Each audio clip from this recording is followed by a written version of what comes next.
We will be using two tools for keyword research. The first one is Keyword Revealer.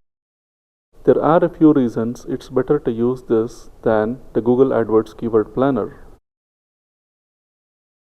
This tool gives you a good estimate of organic competition in the SERPs. You can't get that from the Google AdWords Keyword Planner. This tool has several filters you can apply to keyword lists. This makes searching for the right keywords very easy. It's inexpensive. It costs just $9.97 a month for the basic plan, which is all you need to do keyword research. There are a lot of other tools that you can use, Keyword K9, Longtail Pro, and others, but they are more expensive. Keyword Revealer has just about everything we are interested in. The keyword difficulty score, which we will discuss in a short while, is as accurate as that of any other tool. In fact, the keyword difficulty score is all that we are really interested in.